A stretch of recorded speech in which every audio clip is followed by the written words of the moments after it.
Hey guys, how we doing? So we're back with another Censored Gaming video. There's no more Yu-Gi-Oh episode differences, I'm afraid, at the moment. But if he does upload another one, right on that. But until then, he has done some Pokémon ones from 4Kids, which is like, yes! Because I love seeing the differences in that. And this is about the Pokémon intro. Now, Mother's Basement touched on this on the video that he did in defense of 4Kids. If you've not seen that, my reaction to that, go check it out. Because it's quite an interesting video. And he mentioned how the Pokemon intro is completely different. And I was like, what? Because I only know the Pokemon, gotta catch 'em all, so true intro, which is like so goddamn iconic. Like, everyone knows it. Everyone knows it. So, since Gaming's done it, How Japan's Pokemon intro, it's different to 4Kids version. And I'm like, okay. Let's actually see what the differences are. So, let's get into this. This is How Japan's Pokemon intro is different to 4Kids version from Censored Gaming. The world, and it's something that even those wow, what's going on? This isn't the start. Oh, it's skipped a couple of seconds. Let's try that again. How Japan's Pokemon intro is different to 4Kids version. The original Pokémon intro song is iconic throughout most parts of the world, and it's something that even those unfamiliar with the franchise will undoubtedly be familiar with. However, the same can't be said for those in the show's country of origin, Japan. Right. The Japanese original intro song is completely different, meaning that the millions of people in Japan think of something entirely different when remembering the franchise. 4Kids, the production company responsible for localizing Pokémon in the West, were in charge of the English theme, and they commissioned a company called Rave Music to create what would become the English Pokémon theme. Cool. Rave Music was a studio that had lots of experience creating advertising jingles and other catchy melodies, and 4Kids went to them specifically due to their experience in catchy advertising themes. Speaking to Huffington Post, 4Kids then head of production Norman Grossfield explained that he also wanted to implement a tagline for marketing purposes into the theme song. So catch me Norman says that at one point they used the line "catch 'em if you can," and that this actually made its way into some early versions of the song.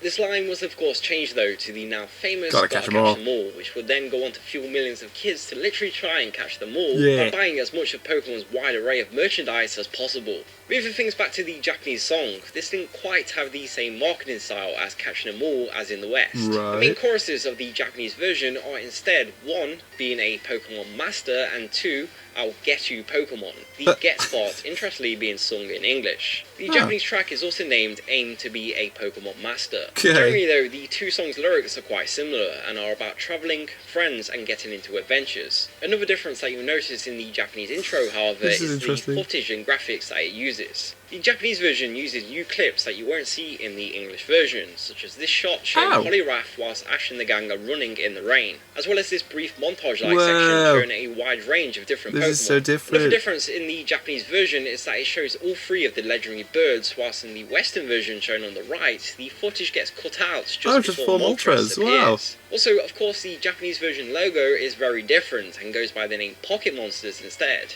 Interestingly, it also shows all of the elemental logos from the trading card game around the name. Cool. One of the biggest differences, though, revolves around this somewhat mysterious girl that you'll be able to see in both the English and Japanese versions. Many English fans have speculated about this character, as she is shown in the intro but then never appears throughout the entire show. That's true, Over in Japan, on the other hand, the intro actually references the girl with the song's lyrics. In both versions, Pikachu can be seen running beneath her legs, which startles her and causes her to cling tightly to her skirt. In the Japanese version though, the lyrics say that they will catch Pokemon if they are in the ground, the clouds, or even the girl's skirt. That's literally what the Japanese lyrics say. She even then lets out a scream, just as Pikachu runs underneath her. Pokemon, get what? What is this? No! Oh my god! That's brilliant! There you go. The English version, of course, makes no mention of this, as 4Kids took a different approach entirely with the English theme. Of course. So she's just to do with the intro, with the lyrics of the song. The Japanese song is extremely popular over in Japan. That's amazing. And has made various other appearances since the original series. A cover version of the song was used in episodes 192 to 238. And a verse was also featured in Advanced Generation's 3rd opening theme. An 8-bit version was also produced for the English and Japanese versions of Pokemon Pinball on the Game Boy Color. Oh. That's cool. Furthermore, recently the song has yet again become the show's flagship theme, with it being chosen as Sun and Moon's intro song in commemoration of the anime's 20th anniversary. Right. The theme has been used starting from episode 30, which was broadcast in Japan June 15th, and is still to this day getting used in all new episodes. This is so interesting. It's unknown what will happen in the West though, as episode 30 has yet to be localized into English. Also yes, the girl's skirt line is left intact, and it even shows Pikachu underneath Lily's skirt to go along. Pokémon, get to the awesome.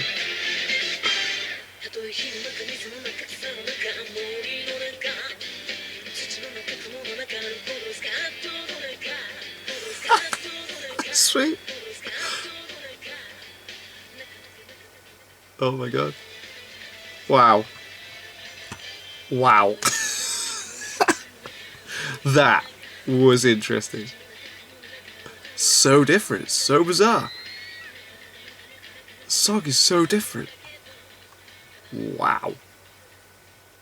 Wow. And the song's big in Japan. What? My mind has been blown. That is incredible.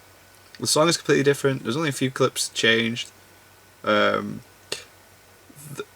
Everything on screen was relevant to the original Japanese lyrics. That's really funny. So then they just completely ignored it. They didn't even cut the girl out. They just carried on with the thing, which is so funny because then people are like, "Ooh, who's the girl?" And it's like, no, just what? That's so funny. I love how like he's like people speculated who she was, and then it's just literally no, just watch the Japanese version with the subtitles, and you'll know that she's just relevant to the original lyrics to the Japanese version. So I was like, what? I love these videos that says gaming dudes. It's so cool, so interesting. I love seeing the differences. And oh my god, it was boss. I love it. So yeah, cool. So then he's done some How 4 Kids censored Pokemon episodes. I think he's done 1 to 3 and 4 to 6. So I'm going to check them out, and then if there's more, I think there's a couple more as well, and then One Piece differences. I love these changes. I think One Piece is the most interesting one because they do a lot of visual stuff on screen where they just like with the Yu-Gi-Oh, where they paint stuff out and put different things in. I think they did that with One Piece as well. Anyway, thank you guys very much for watching. What did you guys think of that? What did you guys think of this? Click like, subscribe if you haven't already. Leave comments down below. Let me know what I should watch and discuss in future videos. And I'll see you guys, yes, all of you guys, next time.